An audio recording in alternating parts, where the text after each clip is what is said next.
April 20th, 1999, began like any other Tuesday in Littleton, Colorado.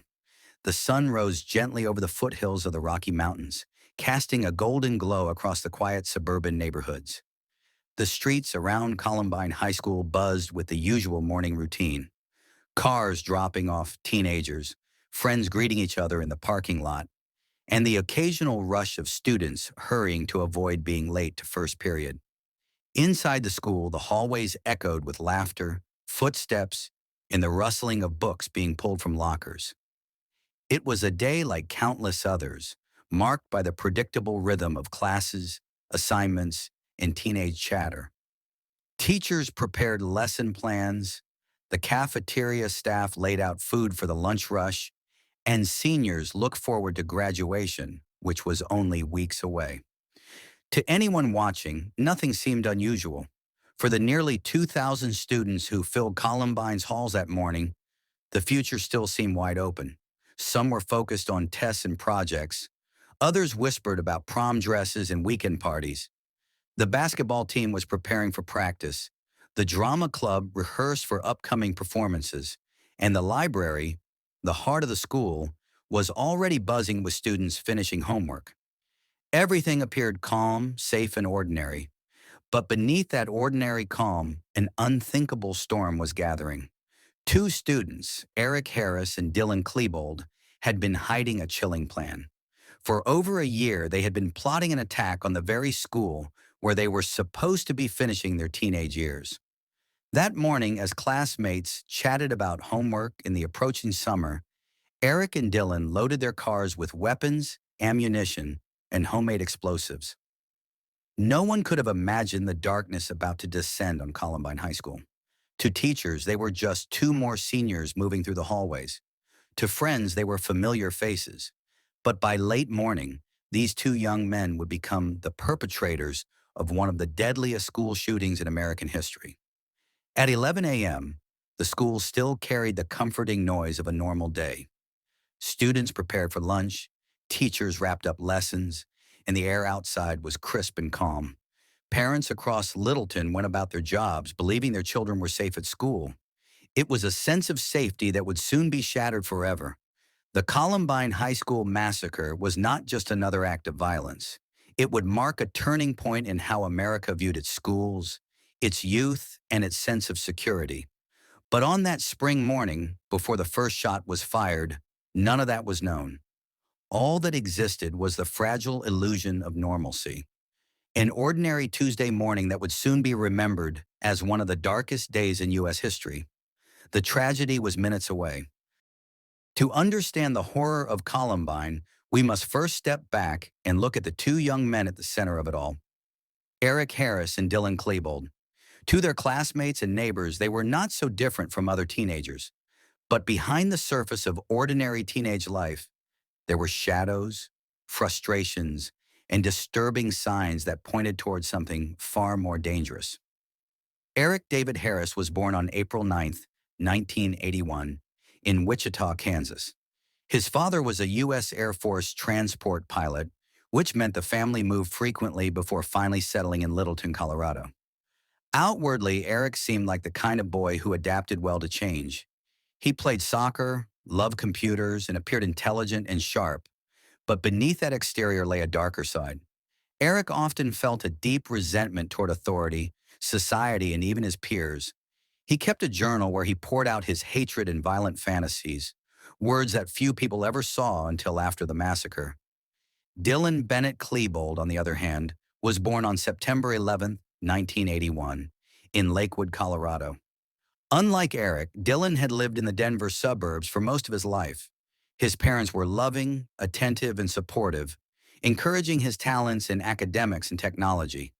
Dylan was bright, often excelling in school projects, but he was also painfully shy, awkward, and plagued by feelings of loneliness.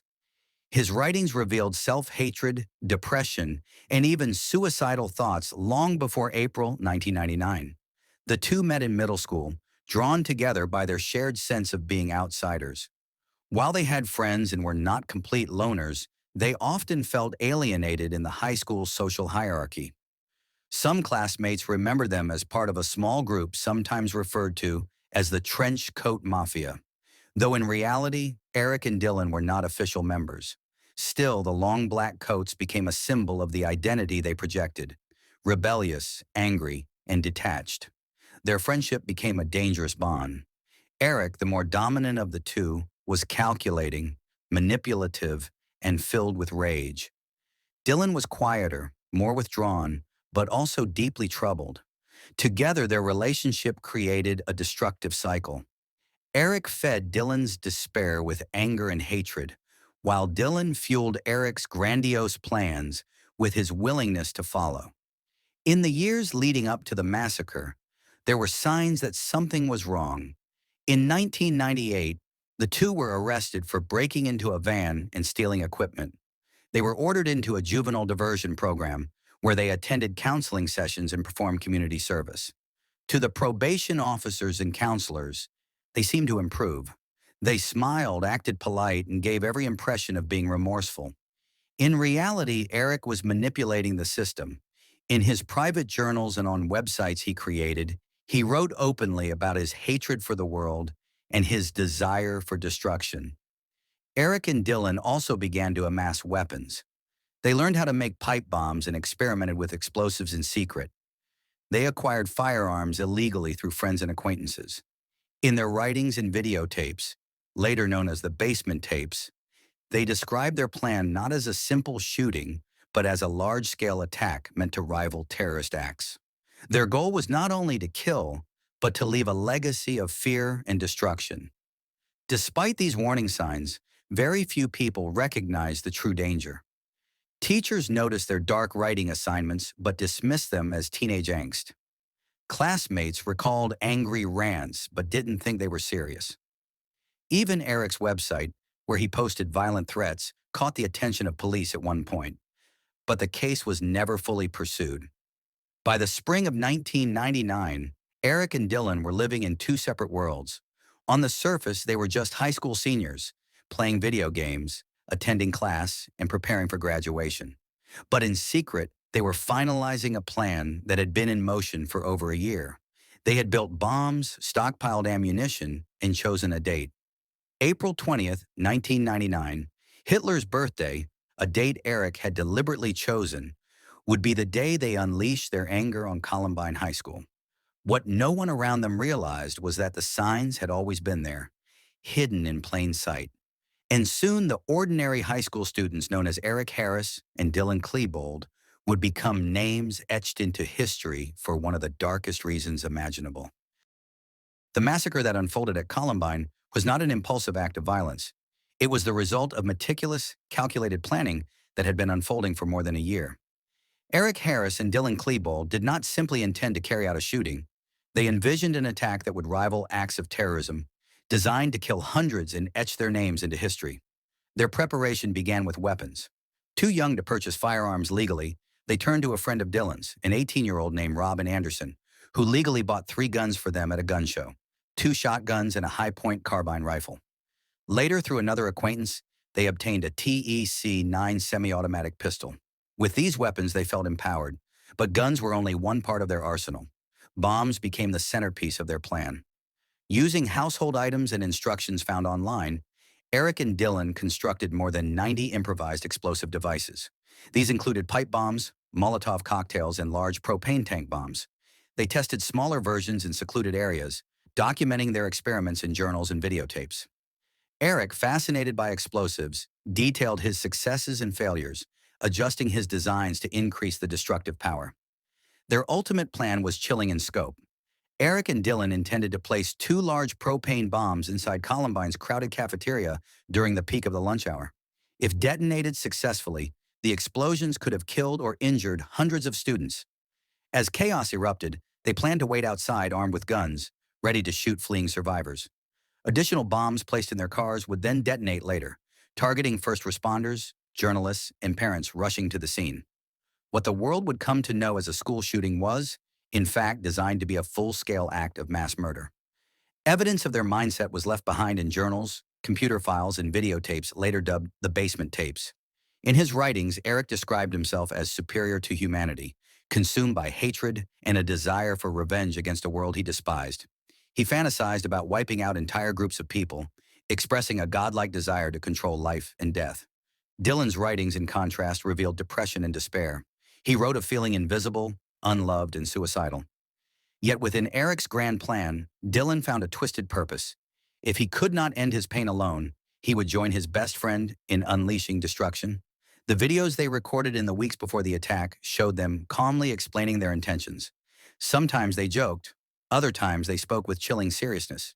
They named classmates they hated, cursed society, and made it clear that their act was meant to be more than just revenge. It was meant to be remembered. Despite their disturbing preparations, few around them suspected the scale of what was coming. To their parents, they were teenagers nearing graduation. To their peers, they were angry but familiar faces. But in secret, they had transformed themselves into self-declared soldiers of chaos, preparing for a day they believed would change the world. That day had a date: April 20th, 1999. April 20th, 1999 began like any other Tuesday for the students of Columbine High School. By late morning, the building was alive with the sound of conversations, the shuffle of feet, and the anticipation of lunch. Few could have imagined that within minutes, those familiar sounds would be replaced by screams, gunfire, and chaos. At 11:10 a.m., Eric Harris and Dylan Klebold arrived in separate cars, parking them in different areas of the school lot. Each car was rigged with homemade bombs set to detonate later in the day, intended to kill first responders and fleeing survivors. Wearing long black trench coats to conceal their weapons, they calmly walked toward the school, their plan ready to unfold. At 11:17 a.m., they carried duffel bags containing propane bombs into the cafeteria and set them beneath the tables. The bombs were timed to explode at the height of lunch, when the room would be most crowded. Then they stepped outside to wait. But the bombs never went off. Frustrated yet undeterred, Eric and Dylan began their shooting rampage at 11:19 a.m. near the west entrance of the school. The first victims were students Rachel Scott and Richard Castaldo, who were eating lunch on the lawn. Rachel was killed instantly, while Richard was severely wounded. The massacre had begun. As they moved toward the building, they fired at students sitting outside, sending others running in terror. Panic swept across the school as gunfire echoed through the hallways. Many students and teachers thought it was a prank at first, until the screams made it horrifyingly clear that it was real. Inside, chaos erupted. Teachers rushed to lock classroom doors and hide students. Some students fled through exits. Others dove beneath desks or hid in storage rooms.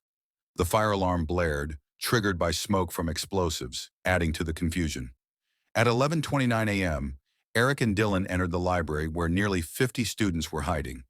What followed was the most terrifying and deadly part of the massacre. They shouted for everyone to get up, but when students stayed hidden, the shooters began firing indiscriminately. Eyewitnesses later described the scene as unimaginable.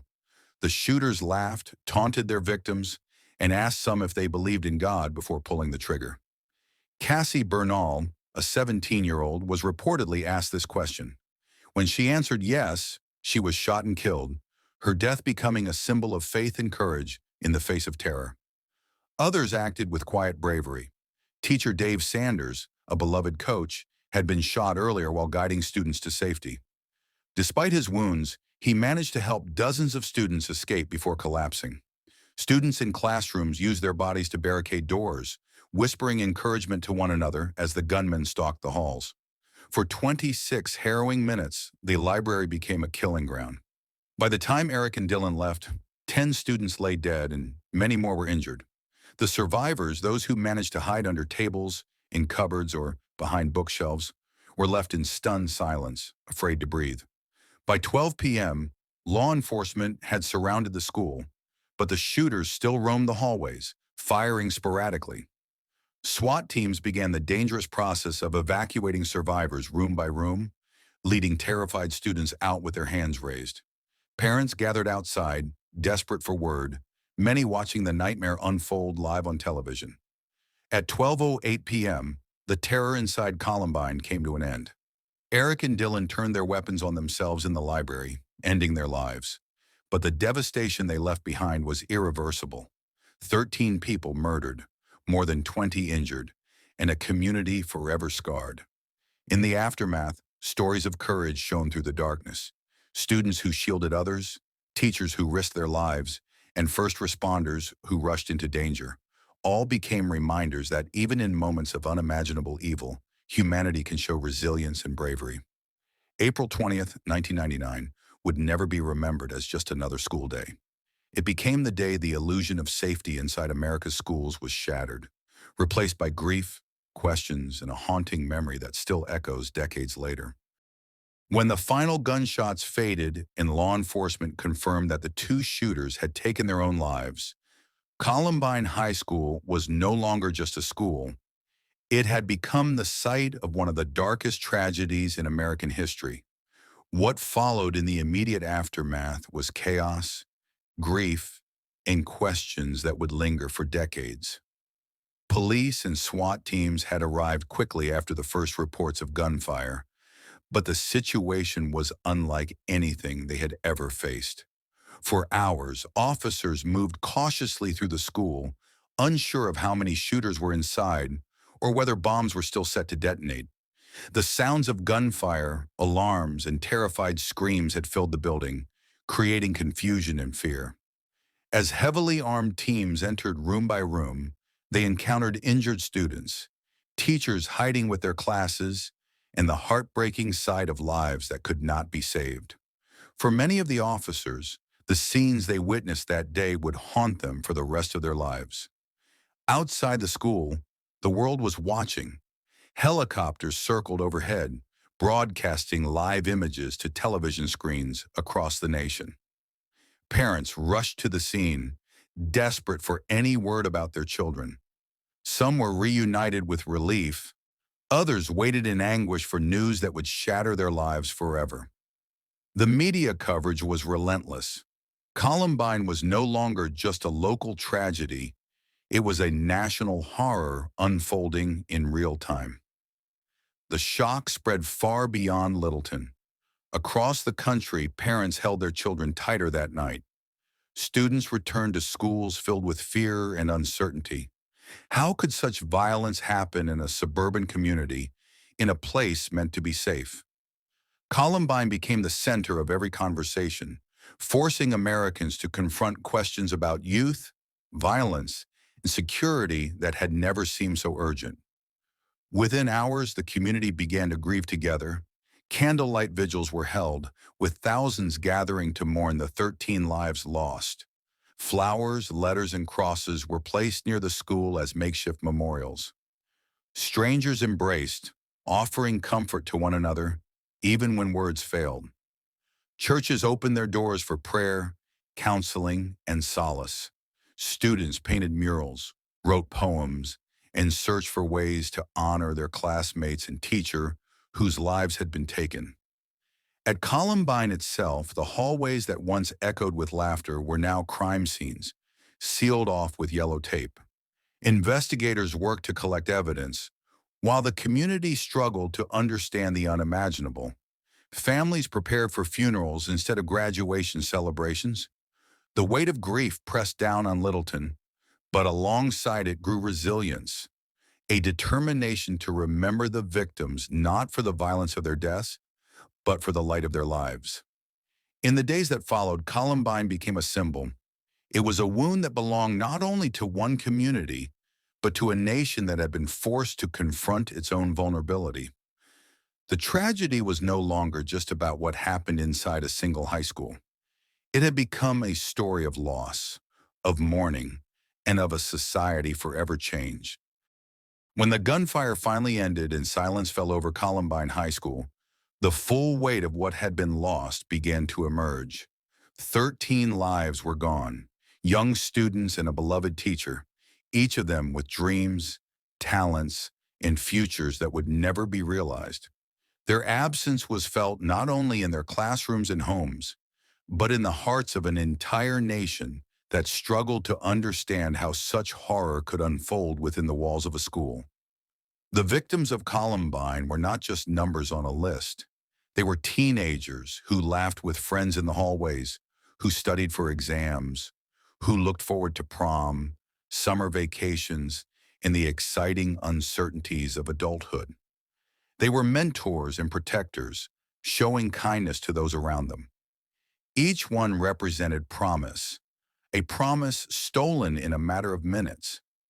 To speak of them collectively is to remember the light they carried into their community, a light extinguished too soon. The tragedy did not end with those who lost their lives. More than 20 others were wounded, many sustaining injuries that would change the course of their lives forever. Some faced long recoveries in hospitals, enduring surgeries, rehabilitation, and the painful reality of living with permanent scars or disabilities. Others bore wounds that were invisible but no less devastating. Survivors described the sound of gunfire echoing in their ears, the memory of hiding under tables, the fear of waiting for footsteps to pass. Many carried those moments with them long after the cameras left and the world moved on. The trauma rippled outward beyond the walls of the school. Families were left shattered. Parents who sent their children off to school that morning only to return home with unbearable silence.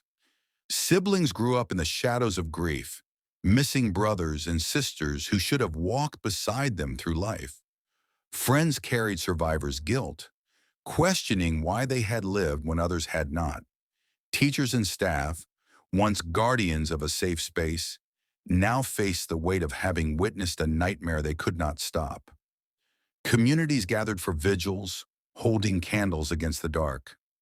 Strangers wrote letters of sympathy, sent flowers, and prayed for healing. Yet even as comfort poured in, the pain of Columbine remained raw. The loss of 13 innocent lives was a reminder that behind every tragedy are countless untold stories. Of birthdays that would never be celebrated, graduations that would never happen, and futures that ended too soon.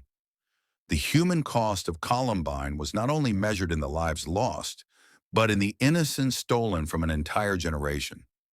The students who walked out of that school that day were never the same. They grew up faster, their sense of safety broken, their memories scarred by what they had seen. The victims of Columbine deserve to be remembered not only for the way they died, but for the way they lived, full of promise, love, and potential. Their legacy is carried in the resilience of survivors, in the voices that continue to demand change, and in the quiet moments when we remember that behind every tragedy are faces, families, and futures that deserve so much more. More than 2 decades have passed since the Columbine High School massacre, yet the echoes of that tragic day continue to shape America. The names of Eric Harris and Dylan Klebold, in the memory of the 13 lives lost, are forever etched in the nation's collective memory. Columbine was not just a local tragedy, it became a turning point, forcing schools, policymakers, and communities to confront uncomfortable truths about youth, violence, mental health, and the fragility of safety. One of the most enduring legacies of Columbine is its impact on school security. Lockdowns, emergency drills, and active shooter protocols are now standard across the United States. Part of a system designed to prevent a tragedy from repeating, schools invested in security cameras, controlled access points, and rapid communication systems. Educators and students were trained to recognize warning signs of troubling behavior, and a national conversation about bullying, social isolation, and student mental health began in earnest. Yet Columbine is not remembered solely for the violence. It is also remembered for resilience. Survivors have shared stories of courage, hope, and determination. Many who hid in the library or barricaded themselves in classrooms went on to rebuild their lives, carrying lessons of empathy and strength. Some have become advocates for school safety, mental health awareness, or community outreach programs. Others dedicate their time to supporting victims of violence, ensuring that the memory of those who were lost inspires change rather than despair. Counselors and psychologists emphasize that healing is not linear. Survivors recount nightmares, flashbacks, and the haunting images of that day. Yet they also describe moments of triumph, graduations, careers, marriages, and children, proof that life, though forever altered, continues. Families affected by Columbine have transformed grief into advocacy, creating foundations and scholarships in honor of loved ones. These efforts ensure that the human potential lost to tragedy continues to make a positive impact on society. Columbine also reshaped public awareness of the warning signs leading to violence. Communities across America now emphasize intervention, whether through school counselors, peer support programs, or mental health resources. Parents, teachers, and students are encouraged to speak up when they notice troubling behavior, understanding that prevention is always preferable to reaction.